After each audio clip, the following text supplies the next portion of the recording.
Welcome back to Earth Station Trek, a show where we trek from the early days on NBC to the future on Paramount Plus and everywhere in between. I'm Charles Kelso, and it's my privilege to introduce the Earth Station Trek crew, Keith Johnson, You know, in an alternate universe, Picard season 2 never happened. Alan Seiler, Hi. I don't have anything funny to say. and Veronica Dashel. Hi. And Keith, do we have some This Week in Trek this week? Yeah, just a couple of them real quick. There was one that I kind of had to say because it's like the law. You have to say this. On the 16th of February, way back in 1967, the Enterprise for the first time encountered the USS Botany Bay Oh, in okay. deep space. Yeah. And thus was born a legend. What is so cool about that is we talk so much about Star Trek. And, last week we talked about these episodes, Genesis 2 and Planet Earth, right? And there's all these cool technologies, like I talked about that underground tube that's supersonic that I wish we could do. Well, what I find interesting is, the eugenics wars originally was the late 1992, 1996. And so that ship was like a 1997 vintage spaceship. It had nuclear drive and suspended animation, and it was good enough to last for 230 some odd years. And we haven't even got past the moon yet. So I'm a little disappointed at our progress. But sometime we should do a topic about the impact of Space Seed and what it's had on the franchise, because Space Seed let the Wrath of Khan, which has led to a lot of what we have seen in Star Trek since. It keeps on coming back. Absolutely. That would be a great topic. Mm-hmm. It would, absolutely. Okay, exactly. Before you go to the next one, let me get a comment from our buddy Wayne, who says, "On." Okay, that's all. Now you may proceed. Thank you. Exactly 1 year later, I bring this up for a reason, was the original series episode aired Patterns of Force. Okay. And for those who don't know, that's the Nazi planet. That's like saying that's the Roman planet, whatever. It's an abject lesson in the Prime Directive, obviously, because John Gill, for some reason, it makes no sense. John Gill is this great historian, this brilliant historian, and he goes to this planet and goes, yeah, these people are really aggressive and warlike. I think I'm going to create a Nazi regime, but I'll control it, and they'll be great. Okay. You say it's silly, but do you watch the news?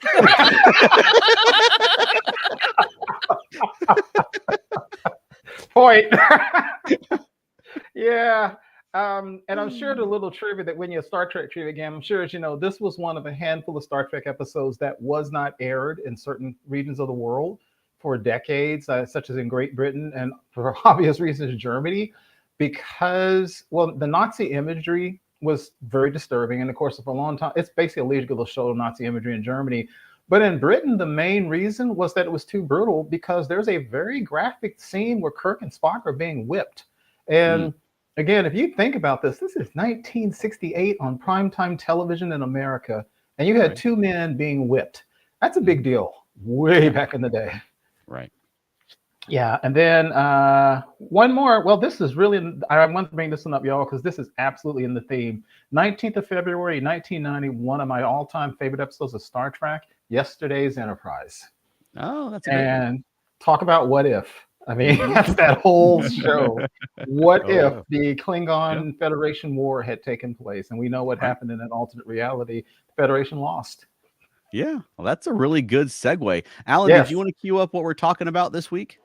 Absolutely. So we were looking around for topics, and our good buddy Matt Sweatman said, why don't you do a Star Trek What If? And he threw out a couple of good examples. We since then have added to that list. And so what we're going to do tonight is we're going to talk about possibilities. We're going to talk about what might have happened, things that are basically nexus points where everything could have gone a different direction. And I want to start out with a very basic question. And I think that this one is a good place to start, because I think that this is kind of like the point at which literally everything would have been different. What if there had never been any Star Trek beyond 1969? Okay. Yeah. What do you think? I think I probably would have seen Star Trek reruns for the first time on the Sci-Fi Channel. assuming they're sci-fi continue, because they were playing all the old stuff then. I mean, or I would have seen it sort of alongside like Batman. So I feel like I still would have become familiar with Star Trek. Right. I mean, just the strength of those first 79 episodes, you know, it did launch into syndication and picked up a whole new generation of followers through syndication. But I'm just wondering if there had never been an animated series, had there never been a movie series, had there never been a next gen, any of that stuff had never happened. Do you think that Star Trek, based on those first 79 episodes and its later syndicated run, would still have the presence now? No.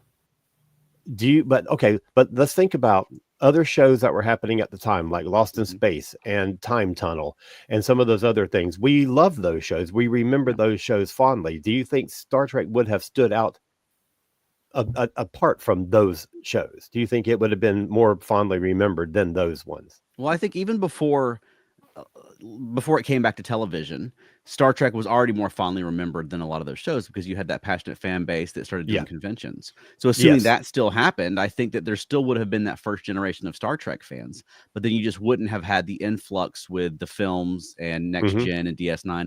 So you wouldn't, and even today with like Voyager and Strange New Worlds, you wouldn't have that influx of new viewers to keep the fan base going. It would be an aging demographic. Yes, Even I agree more with than that. it is. Plus, there's a lot of things that happened based on those first 3 seasons. Scientists who went into the space program, Whoopi Goldberg, who saw Nichelle Nichols on screen and said, that's what I want to be when I grow up. You know, those kind of things would still have happened. So I think that those things would have carried the Star Trek legacy on into even up to today, even if we had never gotten any of those later iterations of the franchise. Right. What do you think, Keith? Yeah, I agree with Alan. I think that if you look at movies that were one-shot movies, as it were, Forbidden Planet, The Day the Earth Stood Still, War of the Worlds, we still talk about those today. Now, are they on the same level of popularity as some of the series? No. Twilight Zone had a huge staying power until it was revitalized. Outer Limits among a certain base. So I think because Star Trek, as Alan said, 79 episodes, and it covered such an incredible range of topics, racism and power and vengeance, I think it would still 100% be an incredibly powerful franchise. I agree. Yeah, it would still be here. And I absolutely think by now we'd be talking about somebody that would be revitalizing it by now too. Yeah, it would have been rebooted in the 90s at least. Right. That's what I was going to say. Do you think that there's a chance that even if it hadn't happened with the animated, with the movies, with Next Gen, is there a chance that there had never been a time when it would have got revived?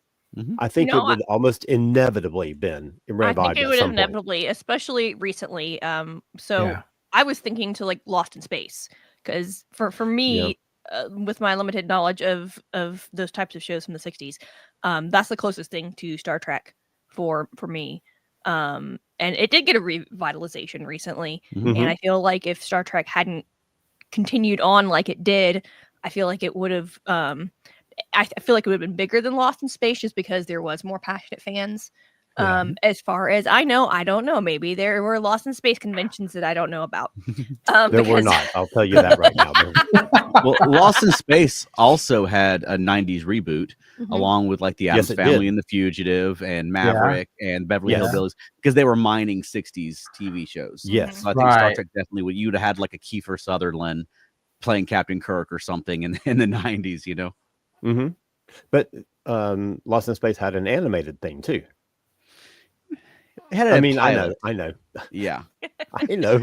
It was not the equal of our animated series. I'll just say that. Point of order. Wow, I had completely forgotten about that until you brought it up. Wow. Yeah. Jonathan Harris was about the only thing that was retained from the original series. The robot was goofy as F, but still, it was fun. It was a robot. It wasn't the robot. Correct. Correct.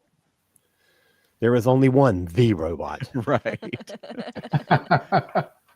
All right. So why don't we jump into some of these other questions? So Veronica, why don't you pick a number between... Okay, first of all, for people who are watching, if you want to pitch us a what if question, drop it in the comments and I'll add it to our list. And we're just going to pick random ones and discuss them as far as we can. And I'm sure we're going to have some left over for next week, but we'll talk about that when we get through this episode. So, Veronica, pick a number between 1 and 18. 8. I was going to ask Chuck what number he thinks I should pick. I knew what you would pick. Go Yes. ahead. I'm so sorry. Go It's ahead. 8. Would you really Always. have picked 8 had the Yes. 100%. 100%. That's 8 is so my number. funny. I would have bet my entire net worth on that, which isn't a lot, but it's something. But it's something. Okay, question number 8. What if Voyager had gone around Borg space instead of through it? And we're talking about going into season, 3, where Scorpion, they're coming up to Borg space, and it's massive. And the only thing they can do is to go through it, because if they go around it, it'll take them 8 million years to get home. So what if they had gone around it instead of trying to go through it? Is at this point 7 already with them? No, this is when she comes. So they likely would never have met 7 had they gone around. I don't feel like they would have made it home. No.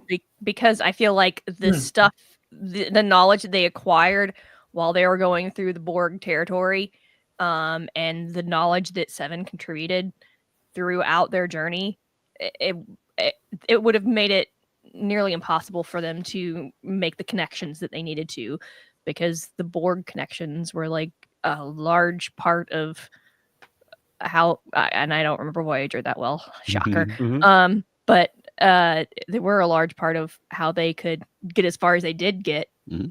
Yeah. I think Voyager wouldn't have made it home, and from a real world perspective, because the show wouldn't have lasted.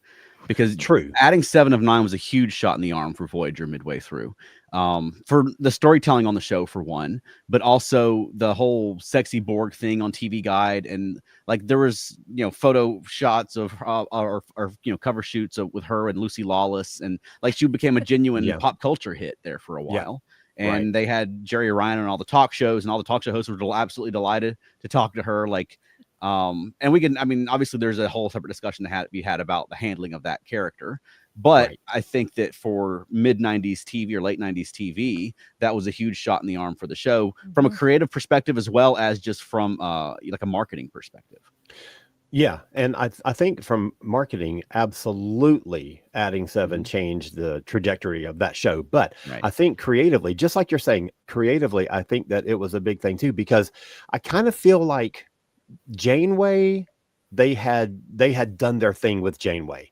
Like, I don't know what they would have done beyond that point, but introducing 7, to me, completely revitalized the Janeway character. It gave her a purpose. It gave her something to invest in. And I really think that not that she wasn't a well-developed character before that, but I think that this added dimensions to that character that we hadn't seen before that. And I thought that Janeway was always my favorite character on that show. And as much as I didn't like seeing Kes leave, because I loved Kes, seeing 7 come in really changed the way that they dealt with Janeway. I also think that, every series does this, but there's also at least 2 things that stand out where, had they not encountered the Borg, the Federation would have fallen, maybe the entire galaxy.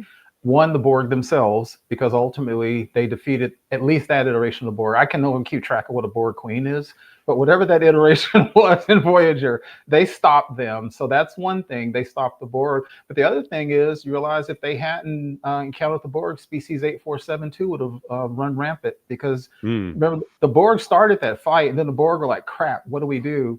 And was Kes still there? Yeah, Kes was still there, right? Because Kes left in the next episode after Scorpion. Yeah, because remember, Kes kept getting these telepathic emanations that basically they were like, we're going to destroy all of you. So had Voyager not been there, the galaxy would have been overrun by 8472, because the Borg would have fallen before them. That's at least 2 I know of. And Scorpion was just a huge television event. For me, I was a Trekkie, but The Borg are back. There's a new CGI alien that's stronger than Yeah. the Borg. The Borg are getting blown up in the opening credits. Yeah. Plus the sexy Borg. Like there's just a lot going on in that episode that I think got a lot of eyeballs on. And I don't know the ratings numbers off the top of my head, but Right. I mean, I remember that being a big event that would be like a TV guide and talked about on TV and so forth. Absolutely. Plus, you know, another thing is, and this has nothing to do with the Borg or Seven of Nine or whatever.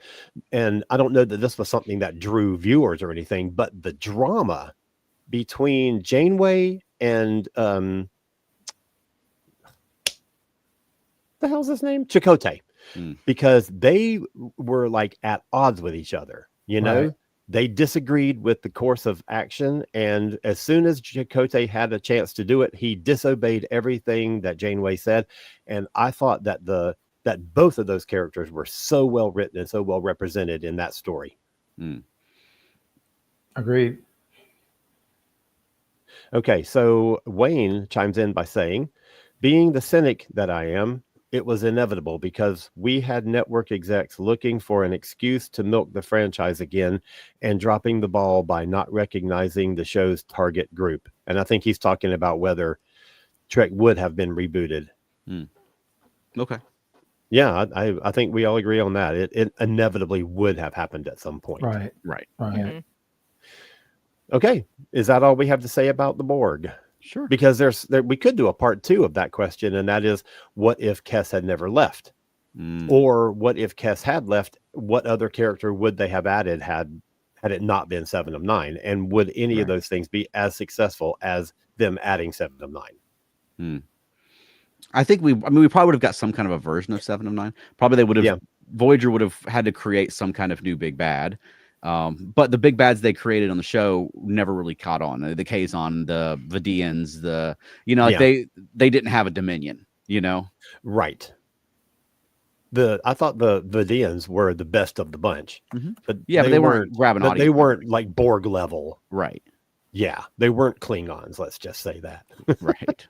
As much as the Kazon wanted to be Klingons, they were not. The Hirogen were pretty good, though. The Hirogen I were love the great. Hirogen. I love them. I wish we would have got a Hirogen in a cat suit. I'm glad we did not. Maybe I'm That'd have wrong. been Maybe we interesting. would have figured something out. All right, we ready to move on? Yeah. All right, Chuck, let's pick another number between 1 and 18. 5. Okay, question number 5. And this is one of my favorites. We could do a whole season of shows about this. What if the Federation had lost the Dominion War? Oh. Well, I think it would have DS9. been, I think it. Are we talking from an in-story perspective or from a real-world perspective? Because from a real Either one. perspective, DS9 was over and they didn't do anything in the 24th century after that, so it wouldn't have mattered. It would just been a really downer ending for the show, but it would be kind of like a Blake Seven ending for Deep Space Nine. Right. And then we lost. The end. Right. And Bashir's like, I told you. Yeah. Yeah. So years and years ago, I ran a Star Trek role-playing game. Had put a group of friends together, and I gave them the setup. This is going to take place after the movie Nemesis. So it was going to be about the changing political scenario with the Federation and the Romulans.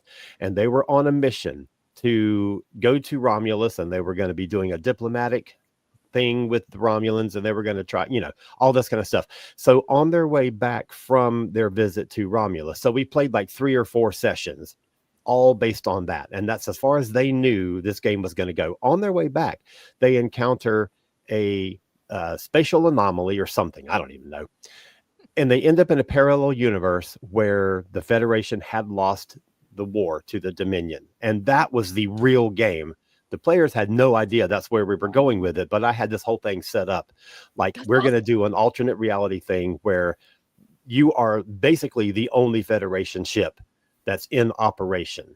You put out communiques, but there's no listening posts. There's nothing. You get no answers for anything. You were completely on your own, and you were completely in enemy territory. And I think had DS9 not ended at season 4 or whatever, I think that a show, either a continuation of DS9 or a show set in wartime, set in we are the vanquished, we are the defeated, would have been super interesting. Like going around and finding cells of resistance and things like that. That'd have been good stuff. They could have done your thing and had like DS9 end at the end of season 5 with the Federation falling, and then the 4th season of Voyager opening with them getting home and finding that the Federation has fallen, and you pick up the DS9 characters along the way, and that would have been a really cool arc, actually. That would have been amazing, right? Ho. Wow. Wow. I know. Wow, that's really good. We have blown Keith's mind. Yeah, because imagine them getting there, because this is not a spoiler. At the end of Voyager, Janeway says with deep emotion, "We're home." Imagine getting home and immediately going on the run again because the Federation has fallen. And a little spoiler, I don't know if Elaine's on, but a little spoiler is we know there is an episode of DS9 where I think Chuck was talking about the universe. They talked about what would happen. Well, what the statistics from the geniuses said would have happened, which was the Federation would have fallen in about 2 centuries or so, eventually, or in several centuries. I think it's about 2 centuries. Ultimately, that part of the galaxy would have pulled together and ultimately defeated. Yeah, they would have won. And I find it very interesting. That's kind of a Star Trek thing, because if you go back to the original series in Mirror Mirror, when Kirk was confronting the Mirror Spock, he asked him what was the logical future of the Empire, and Spock said the Empire was going to fall. And I think Star Trek is all about, at some point in time, freedom and independence and the desire to be free will always win over tyranny, which we got to keep in mind nowadays. And so I think that's what would happen. One thing I think would have happened to what you guys are saying is if the Dominion had won, is Earth would have been destroyed. Because again, slight spoilers, Mirway Yoon in his really calm way was like, the first thing we need to do is destroy Earth. I mean, that was so they would have gone because that would have been the resistance point. It's also section 001. So they would have gotten rid of the headquarters of the Federation. Oh yeah, 100%. Yeah, 100%. In universe, it would have been a lot like the mirror universe that we saw in DS9, where the Terrans were downtrodden, and you have the Cardassians over them. I think it would have been a lot like that in the universe. I mean, and I would imagine that the Romulans would still be a power, and so it'd be immediately a power struggle between the Dominions and the Romulans. Because if the Romulans hadn't entered the war, Federation would or could have lost. Yes, and then you have the Romulans having sat back, and then it's just the Romulans versus the Dominion would be the next ongoing conflict. Right. Yeah. Right. That's very true. And Odo being essentially immortal, and by that time already having his basic moral code, I assume Odo would have continued to have been an outsider, fighting against the Dominion for however long it takes. Yeah, I'd imagine that, several centuries later, you'd have the Odo kind of like in Children of Time, where he's like the older, wiser Odo, sort of leading the resistance. I'd watch that show. Yeah. Same here. Good question. Yeah, that is a good one. Okay, let me get another comment from Wayne, who is, we're jumping back to the Voyager question. He says, thank goodness Jeri Ryan was a great actress. Sex Sells was instrumental in ruining Rod Serling's vision of writing for television. It was so dumbed down after he left the scene. Okay. Yep, that movie would not have been as good as it was had they not got a good actress in that key I agree. role. I agree with that completely. Good point. Yeah. Very good. All right, Keith, let's have a number between 1 and 19 or 18, but it can't be 5 or it can't be 8. 12. 12. Yeah. All right, number 12 is, this is a good one. What if Vulcan and Romulan societies had never split? Ooh. Who would the Vulcans be now if they had not lost that Romulan faction who went off to be, more emotional and more warlike? And that's a. Have there been any it would have novels? been more of a middle ground. Yeah. Well, they'd be more like the Navarre that we saw on Discovery, but Right. that would have been the culture that the humans encountered for the first time, like the Zephyr Cochrane time frame, assuming they waited that long and weren't conquered by the Romulan Vulcans. Yeah. Right. I I think ultimately they probably would have been like Navarre, but I think what would have happened is they probably would have had yet another civil war because Mhm. those in history, those people who became the Romulans left because they could not get with the philosophy of Serac. Mm. Yeah. And so I think that they would have been, I think that given what their attitudes were, I think they would have had yet another war, maybe not as bad. And I think ultimately, I think that faction probably would have been, I'm not going to say eliminated, but I think they would have been minimized because Vulcans, while peaceful, are incredibly powerful warriors. So I think they would have stopped them, but I think it would have taken the planet longer to get to what we saw in the series, original series. Yeah. So was the question if Romulans had never left or if the society had never split? Good point. There's good ways to interpret that. Yeah. I was assuming they just tried to stay even though they didn't agree with them. Right. Yeah. So So because what we were given on the show was that basically that split had to happen or else they were going to destroy themselves. You know, like that was how they had survived. So, I mean, the answer might be that Vulcan would be a charred ruin when the humans find it, you know? Yeah. Right. Go ahead. Yeah. So what if societally, culturally, they had not split and there was a way of finding a compromise? What if the teachings of Serac were modified to like mollify both sides? Do you think that would have made a difference? Do you think that would have been possible? Do you think that that would have watered down what Vulcans believe and what they became? I think it would have had certainly some effect. We saw just with Spock how big an impact living with humans has on you. But of course, as Tuvok sort of stayed himself, you know, Tuvok was still pretty Vulcan by the end. But I mean, he wasn't half human either. True, but I mean, it really would have been a lot like Navarre, where you have the Vulcans, the Romulans, and the Romulo Vulcans, and they have councils and they debate, and there's different factions. So I think there would have been a pull back and forth between the societies. You wouldn't have had the monoculture. You would just have, you know, a more varied culture, all with the same haircut. I feel like they would have taken them even longer to get to the point of when they were on Navarre, because I feel like part of the reason they were able to get there was because the Romulans lost their planet and they had to rely on someone, so they ended up relying on the Vulcans.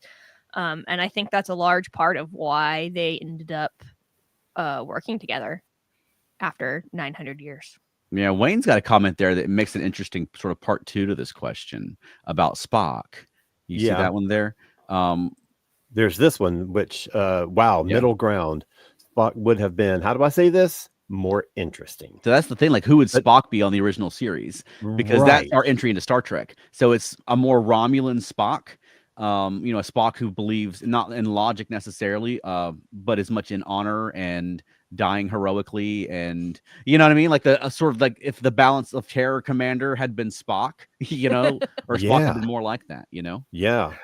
Wayne makes a good point, because I've always felt, and I think that's the point, and I think Rottenberry, that was the whole point of this. I've always felt the Vulcans, I think we all probably agree, the Vulcans went too far. Obviously, they were too passionate, but they went too far the other way. And I've always found it ironic that the Vulcans like to look down on everybody, and they love to look down on humans with our emotion. But if you think about it, among all the great races, only the Vulcans pretty much destroyed their planet. Now, right or wrong, but the Tellarites and the Andorians, the Andorians by their own words are aggressive.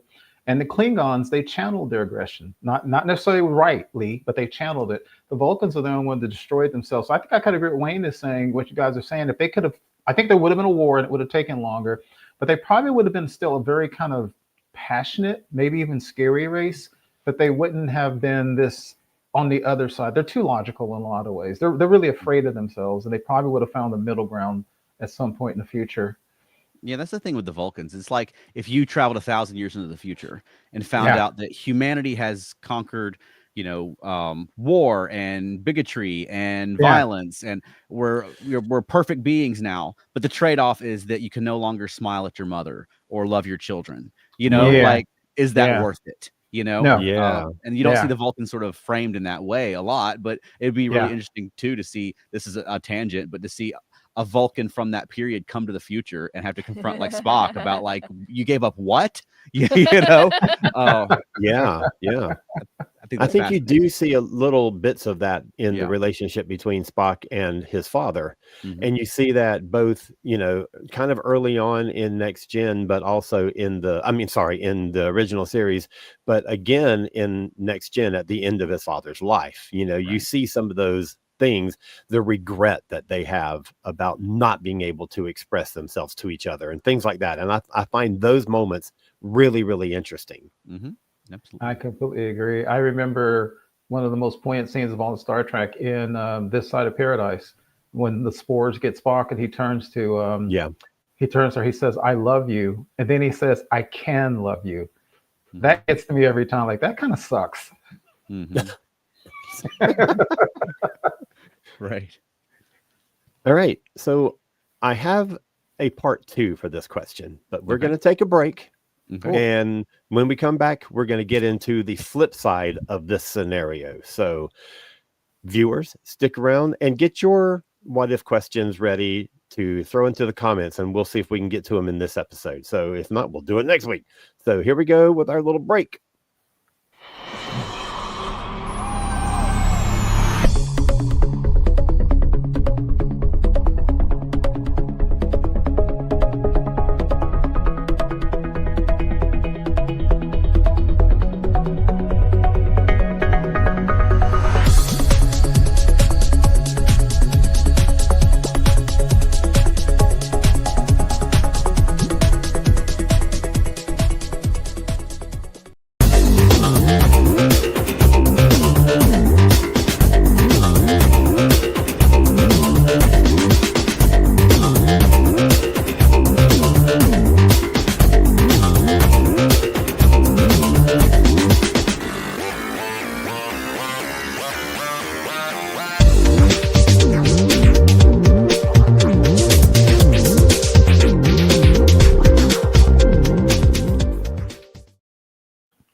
All right, welcome back to Earth Station Trek.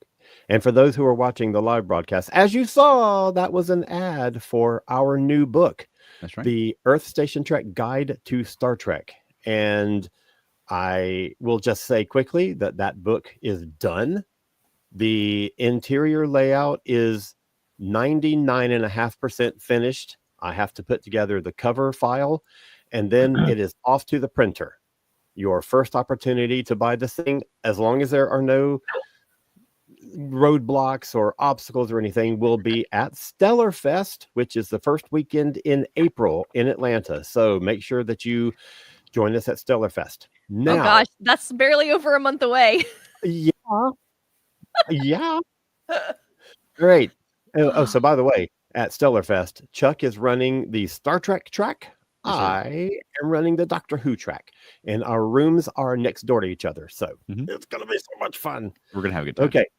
So we just talked about Vulcan society, if Romulans had never left, and how that would have affected things that happened after that. And one of the things that was mentioned was Earth's first contact. So the flip side of this question, and this kind of dovetails together, what if Earth's first contact was with an Andorian ship instead of a Vulcan ship? How much different would everything have gone down had we first encountered Andorians? That would have been hilarious. Yeah. And it would not nearly have gone as well. And I feel like the humans would have freaked out a little bit more because they're significantly more alien looking than the Vulcans are. They don't, because the Vulcans just have like pointy ears, and there's been pointy ears in human culture forever. So you can overlook that pretty easily. But but blue skin and antenna, that's another thing. Yeah, the Star Trek nativity scene from First Contact, because the Vulcans do come across as very serene and wise, like little angels coming out of the sky, instead of like a bunch of Andorians with their phase pistols marching down the thing and blasted people, as Earth becomes like the new territory of the Andorian Empire, because the Andorians are more aggressive and emotional and territorial and colonial than the Vulcans were. Mm-hmm. Yeah, the ambassador in Journey to Babel, he even said that to Spock, "My people are a violent race." And that's who they are. You're right. It would not have ended well for Earth. Earth would have become some kind of colony or Right. whatever of the Andorian Empire. And Archer was upset because the Andorians were smug. I mean, because the Vulcans were smug for about 90 years. At least they weren't blowing up their cities and stuff. Oh, it's left of their cities at least. Right. Yeah. And Earth society, I think, would have changed significantly too, because you see what you guys saying. The Andorians would they, like I said, they're very aggressive. They're almost like mirror, where they really welcome a lot of aggression in their commands and so forth. So it would have been like the strong would have been rewarded. Yeah. Yep, I agree. Okay, so we have a viewer who has placed a question for us. Should we go ahead and take that, or should we add it to the random list? No, I say go for it. I agree. So this is from Tony, and I have two friends that are called Tony that are Star Trek fans. So I don't know which one this is, but I'm happy with whoever it is. We're very happy to have you here. Tony asks, what if the Star Trek Phase 2 show had actually happened? I was thinking about this last week when we were talking about Roddenberry's 70s TV pilots. But I keep going first, so somebody else go. Keith, what do you say? Well, now that Chuck said it, it's so funny. As soon as I think of Phase 2, I think of Star Trek: The Motion Picture. And I can't not see those costumes, and I can't not see the way the ship was. I think it would have been, and also there are certain plots we know were pulled from Phase 2 into later series. So yes. I think it still would have been, I think it would have still been more like the Star Trek that we got. Now, what we know from TNG, with Roddenberry's influence, I think that some of the violence, some of the way the humans like Kirk were acting would have been toned down, because Gene Roddenberry was insisted upon that humans were going to get better and better. So I think it probably would have been, I think it would have been a lot like the original series, but I think there would have been a lot less of the kind of cool stuff like Kirk killing people and blowing up amoebas instead of thinking about it and so forth. Because that was also something you noticed in TNG. They very rarely killed anything. Whereas in the original series, they were like, well, we got to kill that giant amoeba. We got to kill all these creatures. And then by TNG, when they had to kill that space whale, Picard got so upset he went into his ready room because he couldn't even think for a while. So I think I think more like the motion picture. It's, for some reason, that just comes to my mind. Yeah, I think it really depends on when it debuted, because it's pre and post Star Wars, right? Like if it was pre Star Wars, it would be, I think, more like Space 1999, where it's drawing more inspiration in the look, and what television sci-fi was then was pulling a lot from 2001: A Space Odyssey. But then post Star Wars, when you have like the Battlestar Galacticas and Buck Rogers that are pulling more from the Star Wars aesthetic. But I mean, I was saying just last week that the Klingons likely would have looked more like those Krieg dudes who look sort of like proto Klingons in was it that Planet Earth that had those with where they would have been awful by comparison. I mean, the great thing about the motion pictures, they had the budget to give them the great costuming and the great makeup. But they would have been doing that on a television budget instead. Yeah, that's true. Veronica, I don't remember second. I thought you were gonna say Star Trek. Now we're talking about Phase 2. Where are we? I was starting to say Second Contact. I was like, that's not right. Phase 2. Well, it was the television project that developed into the motion picture when Star Wars was a huge hit, and they were like, "Don't we own a space movie thing?" Yeah. And there are some. I don't want to say scripts, but there were some proposals, some ideas that were then reused in Next Gen. I do remember, and particularly at the beginning of season 2, particularly the first episode, The Child, was a Phase 2 idea. So we do have a sense of what that show might have looked like, just based on these other things that it got reused to. So it would have been interesting to see Star Trek to be sort of rebooted at that point instead of when it did happen. And it's interesting to wonder how much different it would have been. If it wasn't successful, maybe that would have been it. Next Gen, it took it a little time because it did release, in first run syndication. It didn't have a network presence necessarily. So it did take some time for it to really catch fire. Right. And I think it would have been interesting had Phase 2 been a network show. Had it been successful, that would have changed the game. If it had not been successful, that might have, ended, at least for a good while, any other chance of it coming back. Mm-hmm. And it really would depend, because the concept was that it was going to be the flagship of the new Paramount Television network, which they did 15, 20 years later with UPN and Voyager. Right. But really it was, I mean, the reason Voyager and Enterprise survived as long as they did was largely because UPN needed that flagship.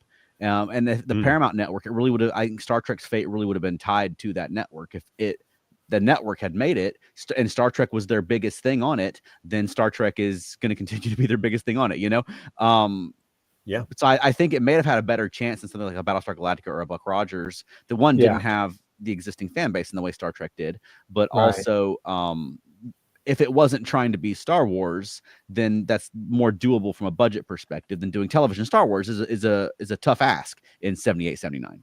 Yeah. And it's interesting the parallel that you're talking about between what could have happened with Phase 2 and the Paramount Network with what we're seeing right now with Paramount Plus.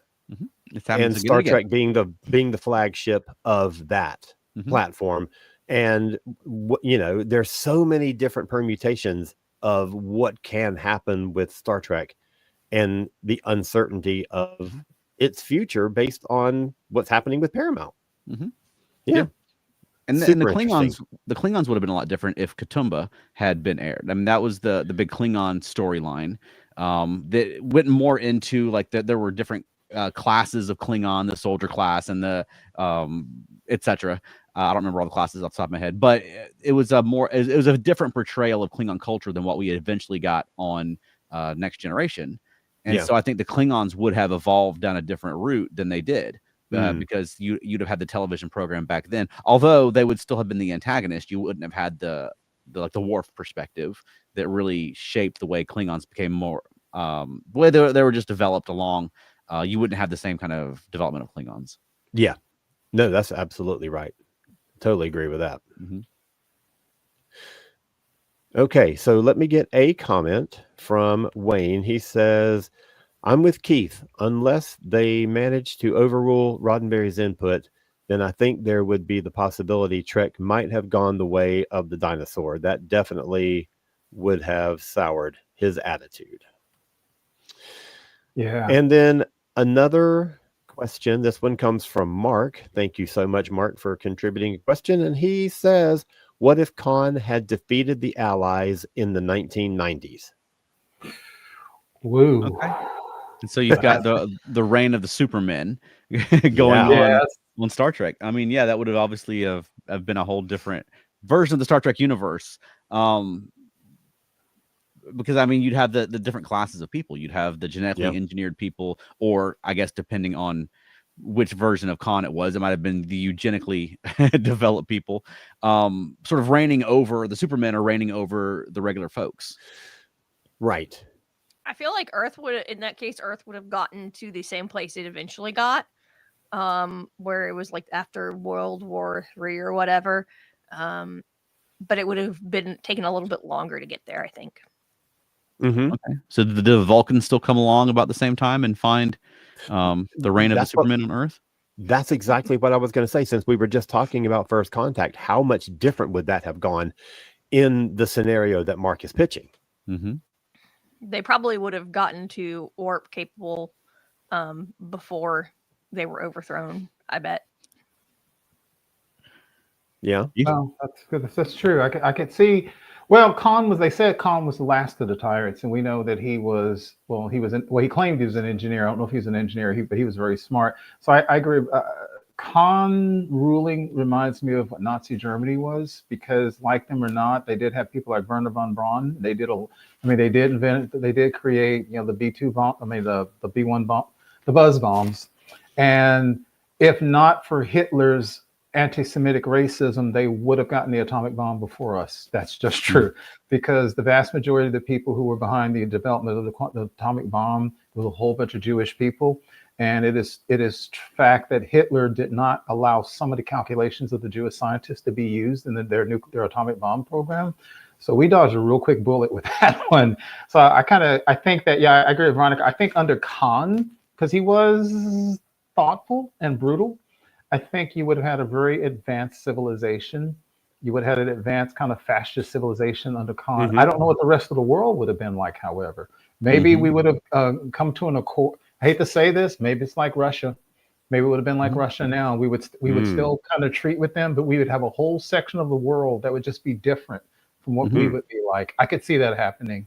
A detente. I could see Khan not taking over the whole planet, but I could see 100 years later there'd be that whole part of the world that we'd have to deal with. And keep in mind too that the Khan in the original series was someone who there were the officers on the Enterprise had a sneaking admiration for, because he was a more benevolent than the other genetic supermen were.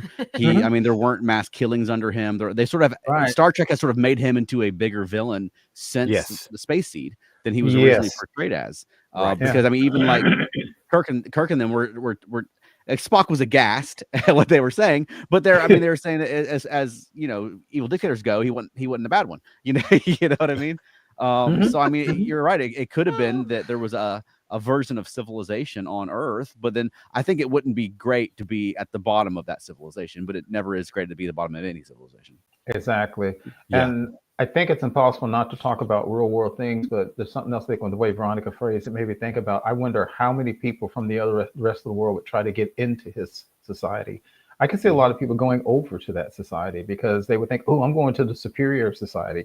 Because not everybody in Khan's empire would be genetically engineered. I mean, we still only had a few dozen. So I think most people would still be regular humans, but there'd be a whole lot of people who probably like to go over to the winning side, quote unquote. Oh yeah, I'm sure. And it really depends too. I mean, it doesn't seem like a huge distinction, but I think that it is. That I mean, the original Khan was a product of selective breeding, which implies that there's this better bloodline that you can't just.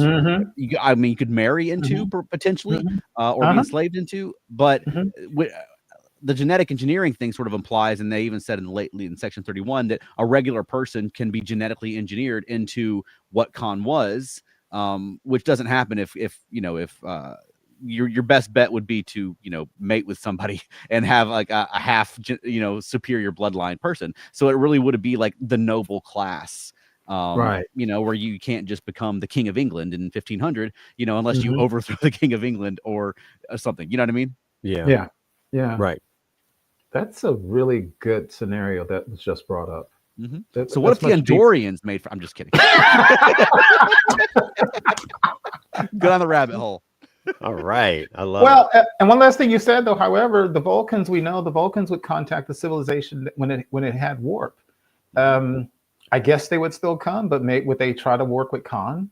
I mean, after all, we know from Enterprise, which I know, Chuck, you don't love that show, but we do see how the Vulcans were dealing with all kinds of races that were not on the level. They dealt with the Andorians, they dealt with the Tellarites. They might not have liked them, but they did have certain relationships with aggressive species. So they might have come here and dealt with Khan's empire or whoever was, Khan's descendant.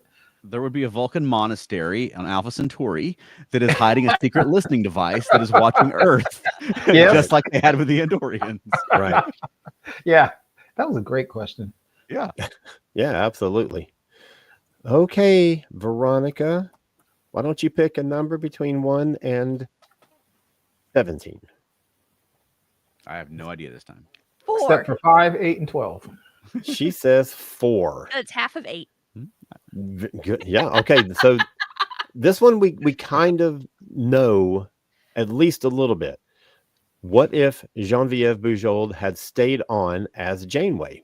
You know the footage because it's been released. It's on the first season Voyager box set, and you can find it on YouTube. And on YouTube, there's a really nice comparison between the first scenes that they shot with Genevieve and then those same scenes with Kate Mulgrew in the role, and the difference is so stark. It is so interesting to look at those two performances and see how different they are. Is she's real low energy, I guess, for lack of a better term? Yeah, that's a good way to put it. Yeah. Okay. Yeah, I think that she would have been good as a more introspective, thoughtful captain, but I don't think she could have pulled off the action hero elements that Kate Mulgrew could pull off. You know? Right. You don't see Jean-Pierre Bujold with the phaser rifle in the gray And the tank top fighting the Fade or fighting the what were they? Oh, not the Phage, the giant mutant virus, the microvirus. The microvirus. Yeah. Macrovirus. Yeah. Macrovirus. Right. Yes. Exactly. Yeah. It would have been interesting to see what she would have done with some of those parts that we are so familiar with. But, you go back and watch those early scenes from that first episode, and I tell you, Kate just hits the ground running. Mm-hmm. She owns that character. Alan does, because I've never seen it, but let me ask the question, because Leonard Nimoy always said famously that he really liked Jeffrey Hunter, but Jeffrey Hunter played Pike so low key that he actually played up some of his emotion, and when Shatner came in, then Leonard Nimoy played off of Shatner. That allowed him to make Spock less emotional because Shatner was so passionate. But Jeffrey Hunter wasn't disinterested; he just played it differently. Does she in that early thing? Does she come off as disinterested? Or just different energy than Kate? I think it's just a different energy. I it's think more so like too. where Kate would say engage. John Bevel, I just messed up her name. She would be more like engage. That sort of attitude. I can see that. Her performance is better than mine. And in fairness, we only have those few scenes to judge this by, and you don't have 7 years worth of material that she would have adapted to and would have grown with and would have developed her character and all this kind of stuff. But just looking at those first scenes, the two approaches are drastically different. Mm-hmm. Yeah. Okay. All right, Chuck, pick a number. I'll say 16. Oh, wait, hold on. I've got a new comment from Wayne, and it says, I don't know, so-called superior or elitist societies have a way of going extinct. Earth history has too many examples of that. So we're back to Khan. Yeah, that's this true. Is true. But we still often have after thousands of years, though. Yeah. We have a couple going on right now. That's the problem. They think they're superior, whether they are or not. Right. All right. Chuck says one can 16. Hope. 16 because it's twice 8. Check exactly. Good job, Chuck. All right. What if Pike had never been injured? Okay.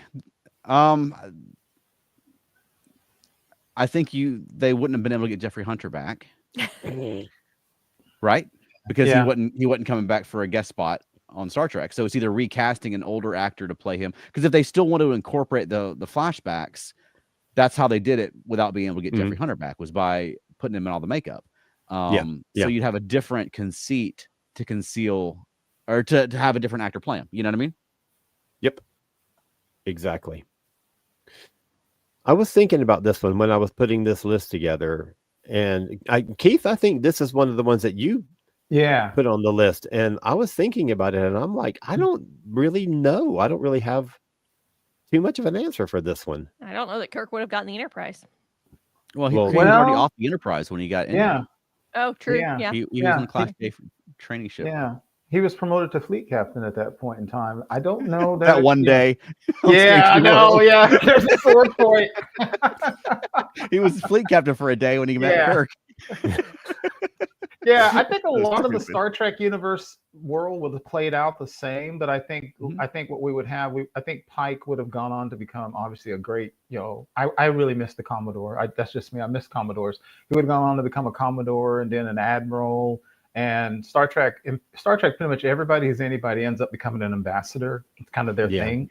So he probably would have become a great ambassador someday. I think it just would have. It sounds boring, maybe. It would have been probably more of Pike. I think he would have had a great. I think they probably would have had. I think Pike would have been almost like Spock's father, Sarek, who became an incredible ambassador. Because I think one of the things I like about Pike is Jean-Luc Picard is in the Pike mold, very thoughtful, a man of action when he needs to be, but very thoughtful. So I could see Pike becoming very instrumental in a lot more diplomacy in the future, while Kirk is still out there kind of kicking butt for a while. Yeah, I think it really would have depended on how they decided to reincorporate him into the show. Mm-hmm. Like I said, if they just recast it with an actor with maybe some older age makeup, but he was only 13 years older, so he wouldn't have been old. So my first thought was it'd be kind of like when Admiral April showed up on the animated series, and he was like a traveling ambassador. Yeah. Right. That's what I think. Or if they had just sidestepped the Pike thing entirely, and he'd be off somewhere else, and they just reincorporated those scenes without having Pike in the show. You know what I mean? Yeah. Because really, Pike is inconsequential to Star Trek after the Imagery, you know, because he goes off to Talos and you never see him again.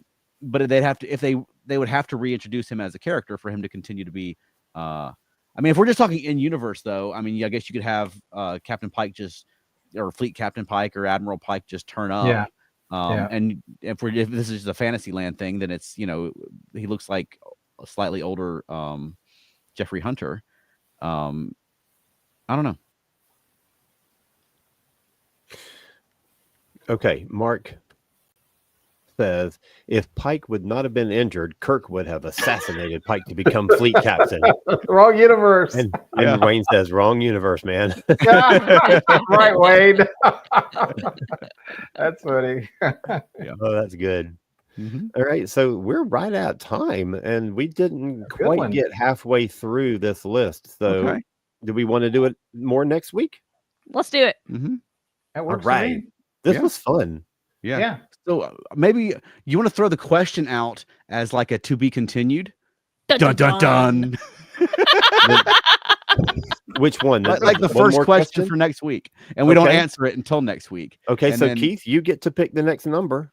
2, because it's the cube root of 8. Oh, good Lord. Okay. That's so funny. I started a thing. You did. Y'all are insane. I'm gonna go. Okay. So the question that we will start our show with next time is, what if Denise Crosby and Marina Sirtis had played the roles that they originally were cast as? Wow. That's going to be fun. All right. To find out the answer for that, we will tune in again next week. Right. But we have time to think about this. Yes. Okay. Well, Keith, where can people find more of you? You can find me on Facebook, primarily the ESO Network Facebook groups. And how about you, Alan? All right. Head over to cosmiccreative.com, where you can find information about our new Star Trek book, which is called The Earth Station Trek Guide to Star Trek. And you can also see some information about the documentary I'm working on, other books that I have written and published, and about my other podcasts, which include Modern Musicology and Doctor Who A to Z. There you go. And you, Veronica? And me. Where are we at? We are at feltnerdy.com. And? Monkeying Around, a podcast about the monkeys. That's right. And if you're in the Atlanta area, come out to the Valentine's Puck and Puppet Show this Saturday at the Center for Puppetry Arts. We'll be on stage with a whole cast of Atlanta's finest puppetry and similar performers, as well as a guest performer from out of state. It's a lot of fun. We're going to have a great time. And then we'll be soon announcing our next show at the Red Light Cafe, which will also be in April. And I think we're going to do a Star Trek themed one. So it's going to be a lot of fun. And you might be getting a sneak peek of the Star Trek show at the Puck and Puppet Show. That's right. So follow Felt Nerdy and Dirty for that, for our adult-oriented stuff. Or you can follow Felt Nerdy, and tomorrow, an artist that we shot a music video with is dropping the music video Friends by Apollo Rojas. So we appear all over in that video. It's something we shot quite a long time ago, and it's finally completed, and so we're excited to see it drop. Yep. Yes. So that you can out of find curiosity, you can find it Felt Nerdy across social media. Go ahead. Is there going to be any Felt Nerdy at Stellarfest? We will be at Stellarfest. Yes. Will the puppets be there? You will have to stay tuned. Okay. Interesting. Before we go, we were talking about we're going to continue this next week. Mm-hmm. Wayne says, same Trek time, same Trek station. That's right. I was going to say Lieutenant Hernandez, fire. Because I think she was playing Mata Hernandez, right? Or am I getting that wrong? Yeah, well, yes, good point. Anyways, do a closing, anyway. Veronica. Wayne already did it. All right, then let's go. Oh, okay. In that case, we will see everybody next Thursday night, 8 p.m. Eastern for part 2 of What If. Y'all have See a you good week. then.